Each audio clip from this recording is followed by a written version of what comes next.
Comment allez-vous aujourd'hui? Bienvenue à mon 306e jour d'interview de femmes merveilleuses.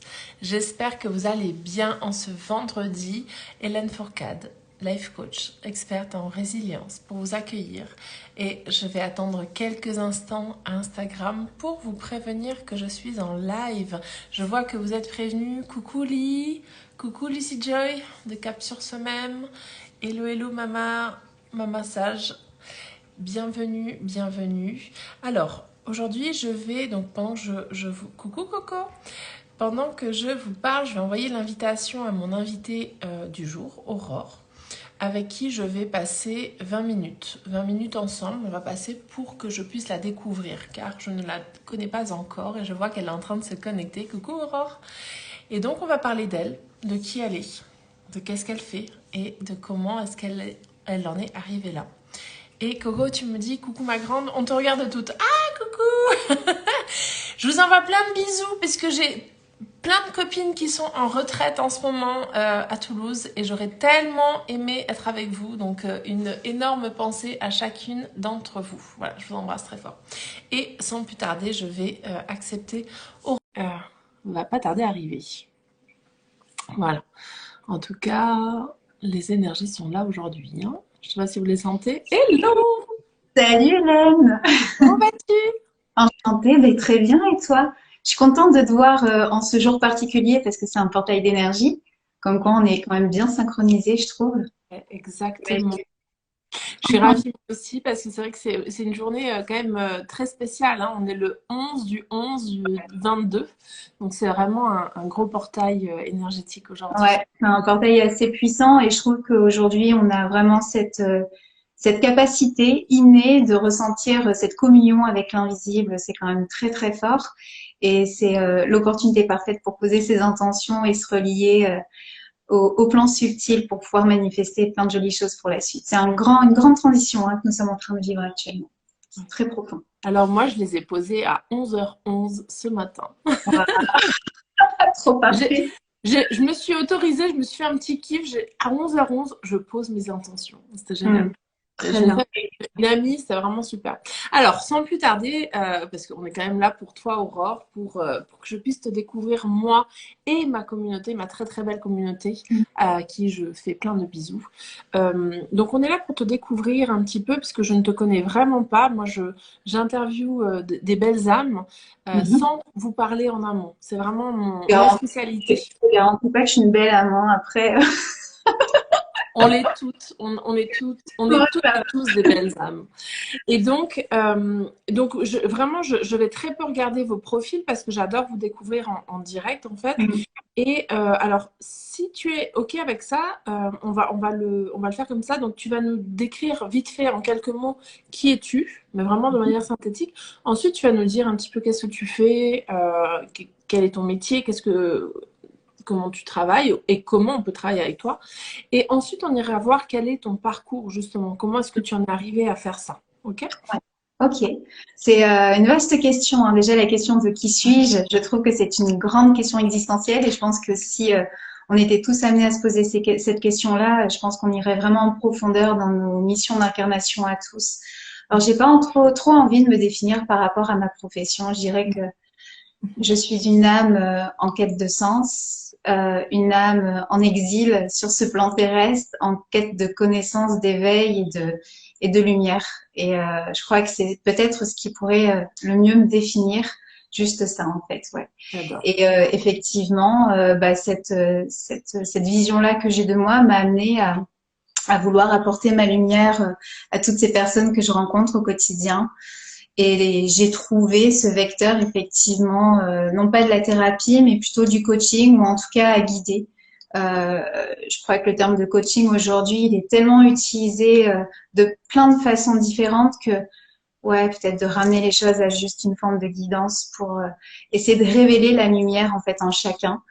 Et je trouve que c'est un merveilleux cadeau de pouvoir se dire, waouh, tu vois, j'ai éclairé quelque chose en l'autre et de voir tout ce que cette personne-là peut faire ensuite avec sa lumière, c'est-à-dire contribuer à un monde meilleur et participer à l'éveil de l'humanité.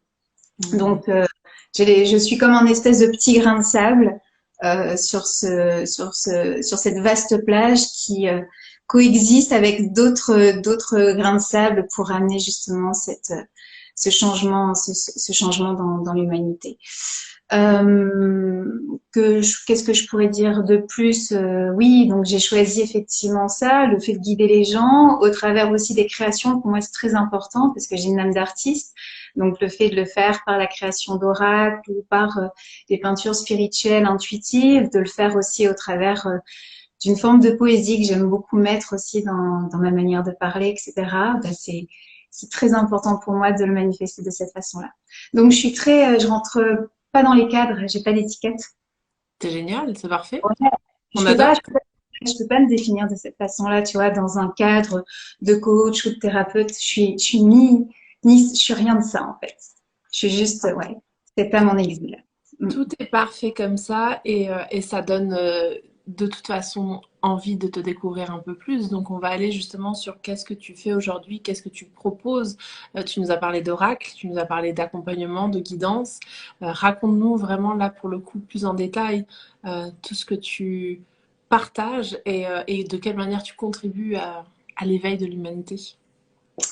Euh, Ça fait beaucoup de questions, ça, hein, d'un coup. Ouais, non. Euh, pour moi, en fait, il était important de libérer les choses par la création. Tu sais, en fait, au départ, je suis artiste, comme je disais tout à l'heure. Je crée par la chanson, Hmm. je crée par les peintures.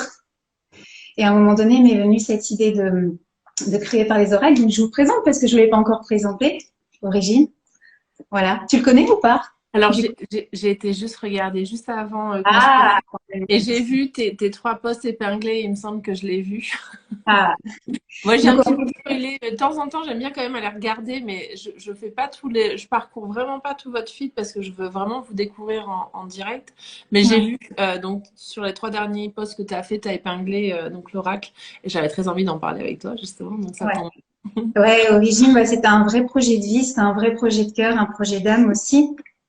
Parce que tu sais, en fait, bah, je suis médium aussi, je ne l'ai pas précisé tout à l'heure, mais c'est quand même quelque chose d'important. Je suis médium depuis que j'ai l'âge de...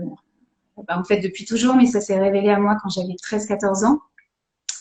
Et j'ai tout de suite utilisé les tarots, les oracles. Tu sais, j'avais découvert dans le Femme actuelle de ma mère, je sais pas si tu as connu ça à l'époque, ces petits oracles à découper et j'avais tenté d'essayer avec ça, ce qui fonctionnait quand même pas trop mal, faut dire.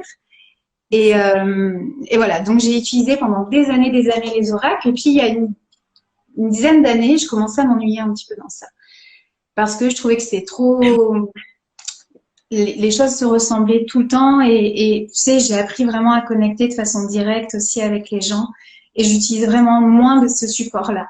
Et je me suis dit, ah, ce serait quand même tellement intéressant de créer quelque chose de différent, de le créer avec avec peut-être plus de pureté, d'épuration aussi, parce que je trouvais que, enfin, tu sais, ces oracles, il y avait trop de choses, trop de dessins, trop de densité. Je voulais vraiment quelque chose de simple, presque de primitif, pour rappeler aux gens cette intuition innée qu'on peut retrouver effectivement dans toutes les représentations primitives qu'il y a depuis des temps immémoriaux.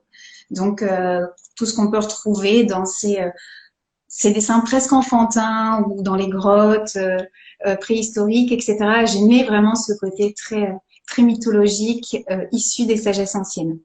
Alors j'ai commencé à réfléchir, j'ai pris mes aquarelles, j'ai pris mes pinceaux. Et au départ, j'étais vraiment partie sur un oracle plutôt de forme rectangulaire. Et en fait, de façon très rapide, dès la première carte, je me suis dit non.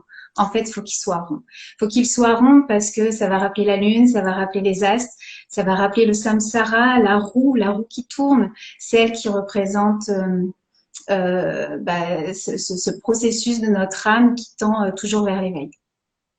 Et donc voilà, donc j'ai créé cet oracle rond et puis il y a un petit frère ou une petite sœur qui arrive aussi très prochainement puisqu'il y aura Karma qui sera édité en 2023.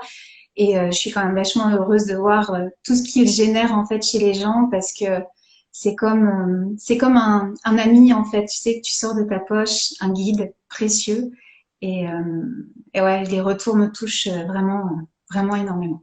Moi, j'ai quand même une question qui me trotte dans la tête, et comme tu es la première que je rencontre qui crée un oracle, quand même, ça m'intrigue. Comment on crée un oracle? C'est des guidances que tu reçois, tu canalises, ça se passe comment? Moi, je trouve ça absolument Ouais, fantastique. c'est des connexions. Alors pour Origine, je l'ai créé dans une situation un peu particulière parce que j'étais en pleine séparation. Donc, c'était un contexte déjà qui était un peu particulier. Donc, je me retrouvais maman solo et il fallait vraiment que je fragmente mes journées d'une manière très particulière. Donc, je me levais très tôt, donc à 5 heures du matin. Mais en même temps, c'est cool parce que c'est vraiment à 5 heures du matin où je connecte le mieux. Donc, c'était absolument parfait. Donc, je me mettais là à la lueur de la bougie. Je commençais à connecter, à créer aussi bien pour les illustrations que pour les textes. Et effectivement, je recevais tout par canalisation. Et pour l'écriture, en fait, j'ai essayé de me dissocier de mon corps, c'est-à-dire que mon âme sortait un petit peu de mon corps pour essayer de me placer dans chacune des personnes qui un jour auraient cet oracle. Donc, je me mettais à la place de vous en me disant, si cette personne tire cette carte, qu'est-ce que ça va générer chez elle, qu'est-ce que ça va provoquer, qu'est-ce que ça va susciter en termes d'émotion. C'est pour ça que tout à l'heure j'ai encore partagé un post, mais une personne disait ouais il est touchant cet oracle, il est touchant parce qu'effectivement il cherche à atteindre votre âme, à connecter avec votre âme et à vous faire vous sentir pleinement vivant et en vous disant que vous avez un potentiel inné de création et vous avez cette capacité de vous réapproprier votre pouvoir créateur. Et c'est toute la vocation en fait d'Origine. C'est vraiment de ramener cette énergie de pouvoir magique, hein, le mot mage dans l'étymologie, la magie, c'est être maître de, être maître de soi, être maître des éléments, hein, de tout ce qui nous entoure. Et quand on est maître des 4 éléments, on atteint le 5e élément qui est l'akasha, hein, c'est-à-dire le grand éther. Et effectivement, on a la capacité de tout manifester. Magnifique. Ouais, donc Ah, un d'avoir gros accomplissement quand répondu. même. Merci d'avoir répondu à cette question, parce que vraiment, je trouvais sympa que tu puisses nous le partager, parce que ouais, c'est vraiment donner naissance à à un projet, à un oracle. C'est peu commun, hein, finalement. C'est un peu comme un livre, mais sous une autre forme, hein. Donc merci. Et alors, c'est quoi le parcours qui t'a amené à faire ça aujourd'hui, justement? Quel est ton parcours? Qu'est-ce qui t'a donné envie alors, je ne sais pas si tu fais autre chose ou pas, mais c'est quoi le parcours qui t'a amené sur ce cheminement? C'est long, c'est très long. Mais c'est long et en même temps, c'est tellement logique. C'est comme un espèce de puzzle. En fait, c'est comme si tu avais un puzzle de 1000 pièces que tu allais rassembler en fait au fur et à mesure de ton existence. De toute façon, la vie de chaque être humain sur Terre ressemble en fait à ça. Et quand on commence à en prendre conscience, il se passe des choses absolument extraordinaires, faites de signes et de synchronicité et tout s'organise de façon absolument incroyable. Donc, je vais essayer de reprendre à la base de la base de la base. Alors, depuis toute petite, bon, déjà, je suis hyper sensible, hyper empathe, hyper réceptive, et j'ai toujours eu une connexion très particulière en fait avec l'invisible. Mais déjà depuis vraiment toute petite.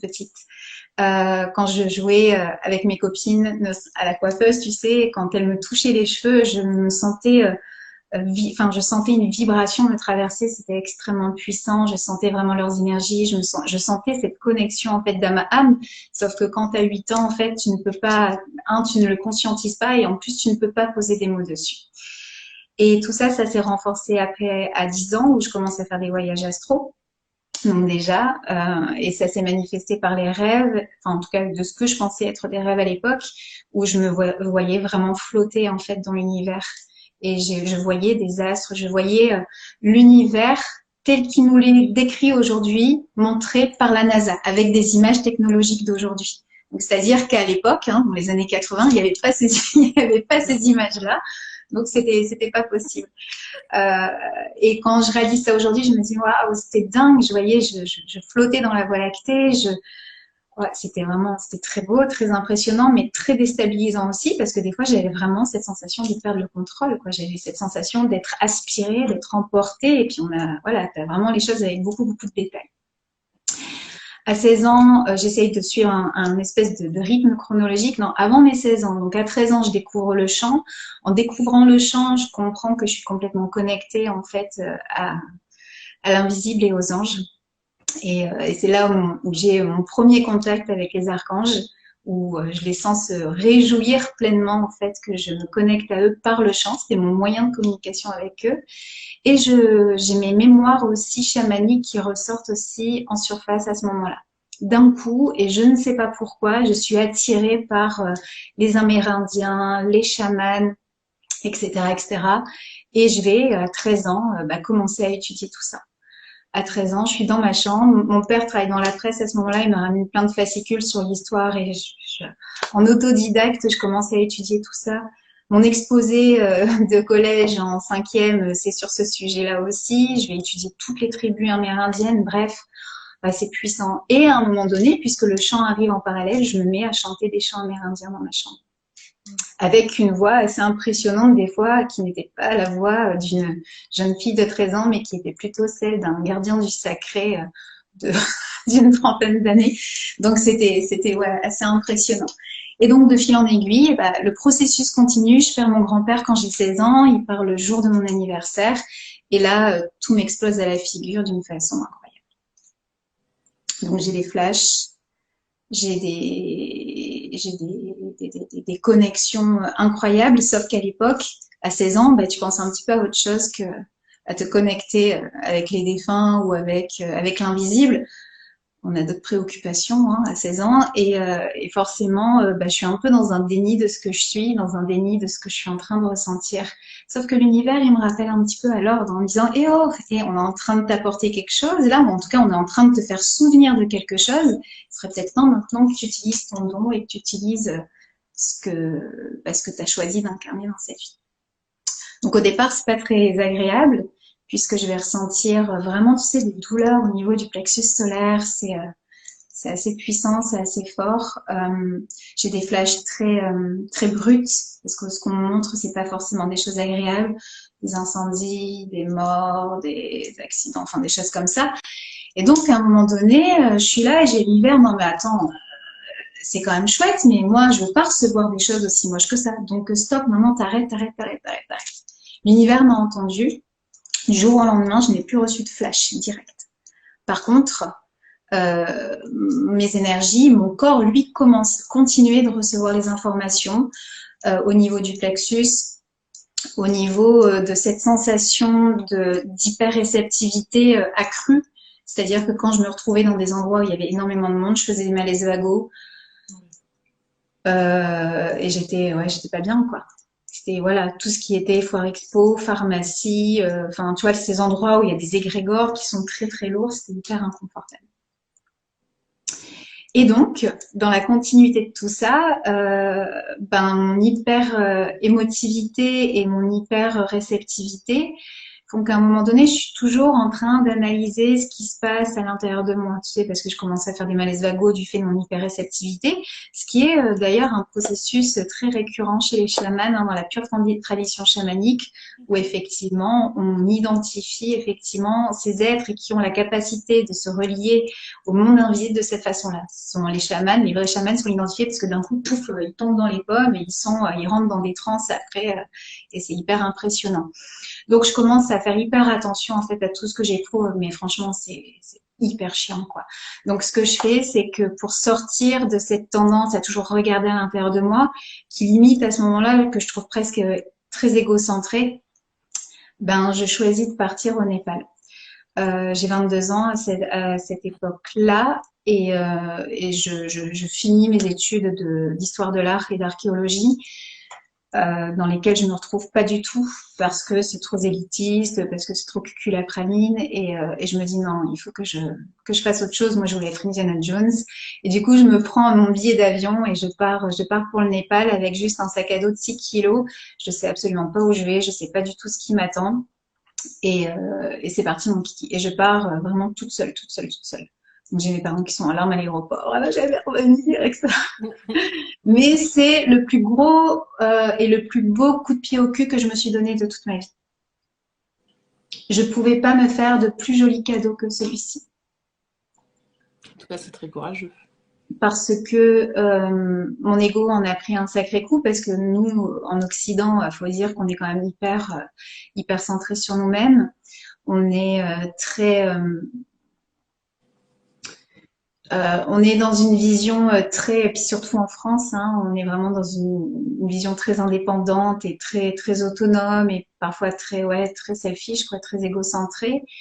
Et j'arrive là-bas et la première vision que j'ai, c'est je suis dans un taxi qui est conduit par un gamin qui a 13 ans, tu vois.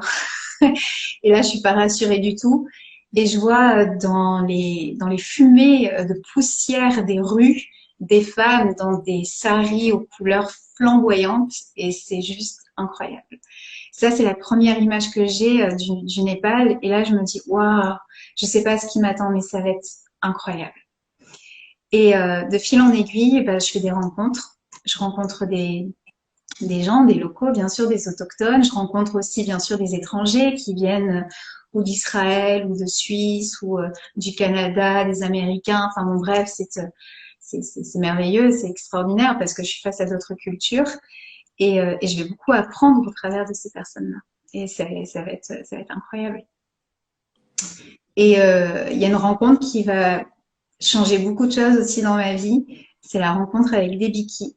Debiki, qui est la femme de ménage qui travaille dans la guest house dans laquelle je réside à Katmandou. J'y reste quand même 2 mois à Katmandou. Enfin, en tout cas au Népal. Enfin, j'ai bourlingué un petit peu partout, mais j'y reste 2 mois. Et Debiki, en fait, elle me voit écrire tous les jours dans mon carnet. Je fais des petits dessins, j'écris toutes mes petites aventures qui sont pas forcément extraordinaires, mais qui pour moi le sont quand même à ce moment-là. Et, euh, et elle me regarde et chaque matin, elle est là en train de balayer, puis elle m'observe, elle me regarde. Puis un jour, elle fait venir sa fille qui parle un petit peu anglais. Sa fille vient me voir et elle me dit, c'était tellement touchant, elle me dit, vous savez, ma maman vous trouve très très belle et elle voudrait vous inviter à manger dans notre maison si vous l'acceptez, si vous êtes d'accord. Et waouh, enfin, déjà cette dose d'amour incroyable que je me prends à ce moment-là. Et on y va. Alors, elle habite dans la banlieue de Katmandou, donc ça va être un grand périple d'1 heure et demie pour avoir pour arriver jusqu'à chez elle à pied. On va traverser les poussières, on va traverser les rues et on va s'arrêter grâce à elle dans chaque temple dans lesquels elle va faire des offrandes pour bénir ce jour où moi, ma petite personne, vient chez elle dans sa maison. Elle a rien, cette femme. Elle est juste femme de ménage. Moi, je suis juste une touriste occidentale. Et elle va s'arrêter à chaque temple pour donner des bananes, des pommes, qui sont des mets quand même, qui coûtent cher au Népal. Et là, j'ai une grande leçon d'humilité. Et j'ai aussi une explosion d'amour qui me saute à la figure. Mais en plus de ça, elle me connecte clairement au sacré. Elle me montre ce qu'est que la dimension sacrée de l'humanité et ce qu'est vraiment la foi aussi. Et tu vois, ça a changé énormément de choses dans ma vie. Juste ces images-là, cette séquence-là, ça a été incroyable. Et puis, il y a eu d'autres moments, bien sûr, comme ça, il y en a eu plein d'autres, mais ça, en l'occurrence, je garderai toute ma vie en mémoire parce que c'était l'un des plus jolis cadeaux que j'ai reçus lors de ce voyage. Enfin, j'y suis retournée quand même l'année d'après. Et puis voilà, puis non, puis il y a eu des rencontres aussi. Il y a eu la rencontre aussi avec 2 journalistes qui étaient indépendants là-bas, qui s'appelaient tous les deux Hugo. On a vécu, ils m'ont emporté un petit peu dans leurs aventures avec eux. On a, on a rencontré des enfants des rues là-bas. J'étais dans des orphelinats. J'ai vu des enfants, je frissonne juste à te le dire parce que ça me ravive des émotions qui sont très très fortes. Des enfants qui mouraient de pneumonie, enfin tout ça, des enfants qui n'attendaient qu'à trouver des parents. Et, et ouais, c'était puissant, c'était fort parce que là aussi, grande leçon d'humilité, grande leçon de vie, de se dire que ben, on n'est pas, on pense avoir de l'importance, on cherche l'importance, on cherche le succès, on cherche la révélation, on cherche à être révélé par les autres, on cherche à se démarquer peut-être aussi des autres, mais la spiritualité, c'est tellement autre chose en fait. On n'existe pas au travers de la spiritualité, on est tout simplement. Et la spiritualité, c'est être au service de la lumière. Et ce voyage au Népal, c'est ce que ça m'a enseigné. Ça m'a vraiment enseigné de fais ton job avec, en tout cas, ce qu'on pourrait appeler de l'humilité, mais avec un maximum de simplicité, avec beaucoup d'humanité. avec beaucoup de vérité. Et voilà. Donc après, bien sûr, hein, on passe par des phases beaucoup plus égotiques, ce qui est normal parce que on a besoin aussi de se prouver des choses peut-être quand on est dans ces milieux du coaching ou de la thérapie. Mais en fait, il n'y a rien à prouver, il y a juste à être. Et quand on comprendra effectivement que la spiritualité passe par l'être plutôt que par le faire, je pense qu'on fera un sacré bond dans la conscience et on pourra peut-être passer dans cette 5D qui est déjà en process. Voilà. Et après, tout le reste, c'est un parcours perso, c'est un parcours de connaissance de soi, de quête. Tu sais, j'ai jamais fait une seule formation. J'ai fait aucune école. Ne serait-ce que, enfin, la seule chose que j'ai faite, c'est d'apprendre le Reiki au Népal, justement, par un maître qui a suivi des enseignements dans la pure tradition Shui.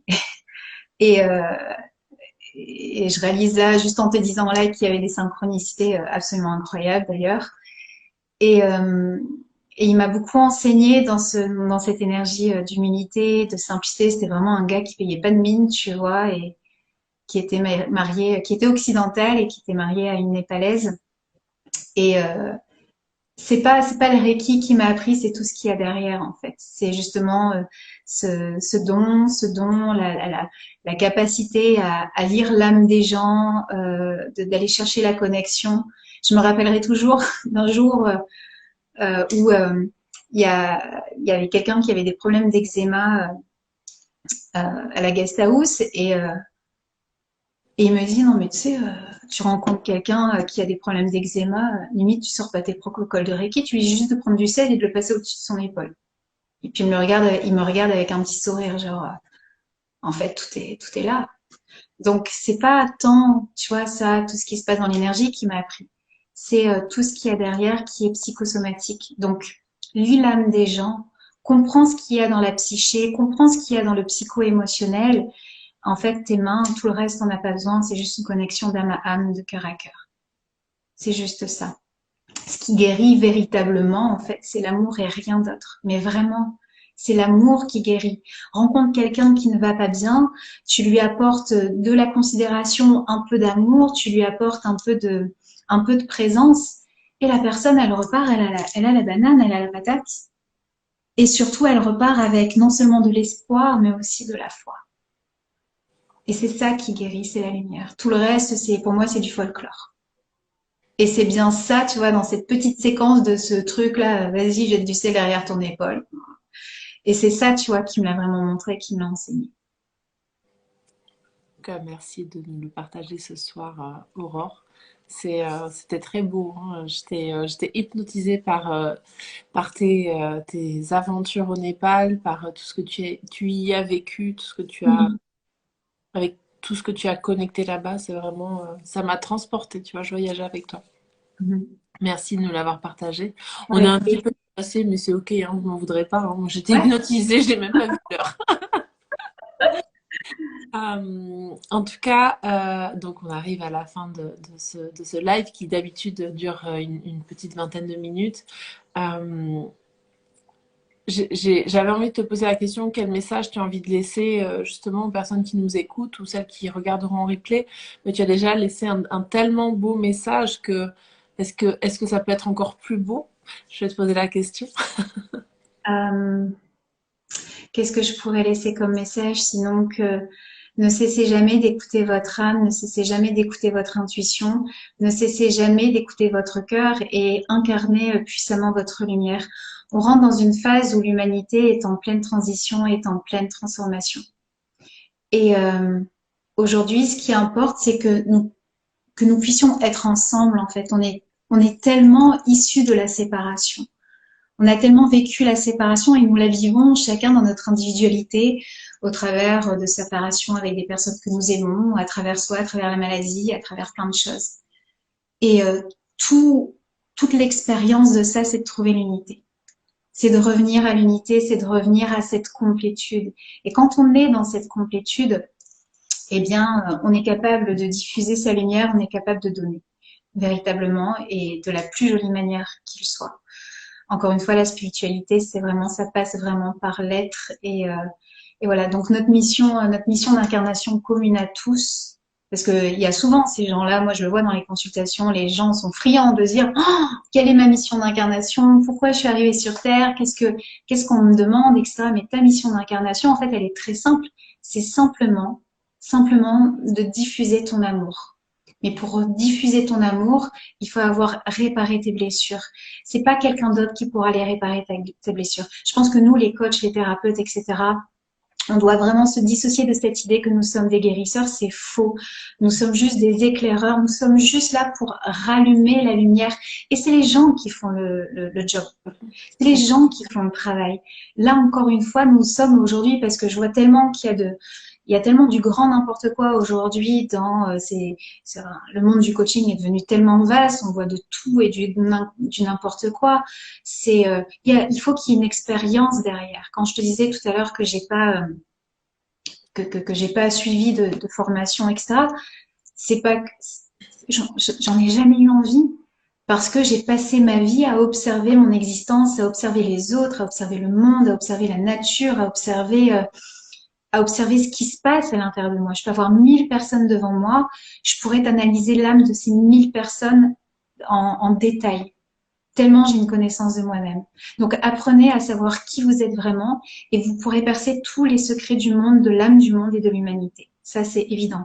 Et à partir de ce moment-là, forcément, vous êtes capable de diffuser votre amour au plus grand nombre. Et cette contribution, elle est fondamentale. Wow. Merci pour ce magnifique message. On a Jeanne qui te dit un message qui tombe à pic sur mon chemin. Merci. Avec grand plaisir. Mike dit quel beau message vraiment. C'est Crasin qui te dit moi je bénis le ciel de t'avoir rencontré Aurore, tu m'as révélé et tellement aidé. Et plein de cœurs. Il y en a eu d'autres, hein. Aurélie qui disait magnifique témoignage, merci. Ellie qui dit exactement, très bien dit, tout vient du cœur. Voilà. Merci en tout cas à vous d'avoir écouté. Alors avant de se quitter de manière très rapide, parce que c'est quand même une question que j'aime bien vous poser, est-ce que tu serais OK de nous partager 3 personnes ou 3 livres, peu importe, mais 3 personnes qui t'ont inspiré à un moment donné dans ta vie, en dehors de la famille et des amis? Pourquoi je dis ça? Parce que je vais te demander de les taguer en commentaire en fait. 3 personnes qui, tu vois, qui peuvent inspirer d'autres. Tu vois, si ça peut être un livre, le nom d'un livre, un film, peu importe, mais vraiment des inspirations que tu vois qui t'ont impacté dans ta vie. Voilà. Des personnes connues ou pas forcément Non, du pas coup? forcément. Non, pas forcément. C'est une question qui est super difficile, ça en fait. Pardon. Ça peut être le dernier livre que tu as lu qui t'a plu. Voilà, je sais pas. Amma m'a beaucoup inspirée.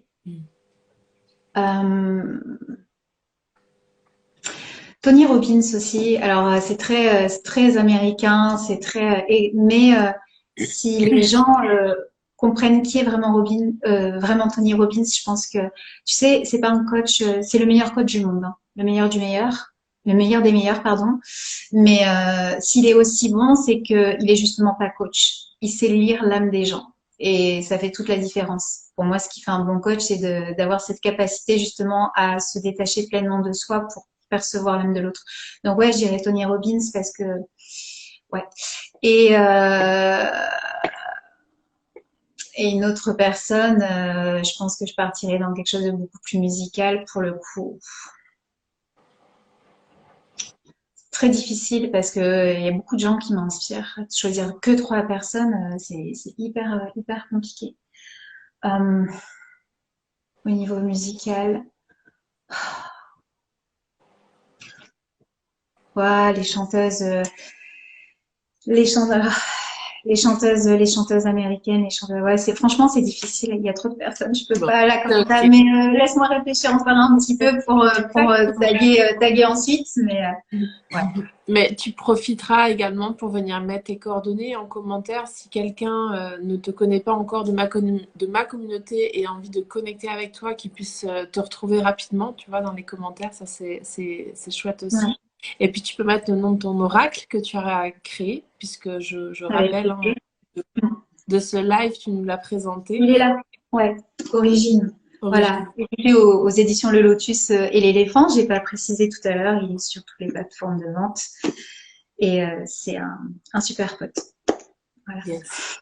En tout cas, merci du fond du cœur, Aurore, pour ton temps, pour avoir accepté de passer en live avec moi sur mon 365 jours d'interview Avec plaisir. d'âme merveilleuse. Et à vous tous d'avoir été là, présents, d'avoir participé, d'avoir envoyé tout votre amour parce qu'on le ressent. Hein, c'est vraiment un espace très bienveillant, en tout cas ce soir, et des Mm.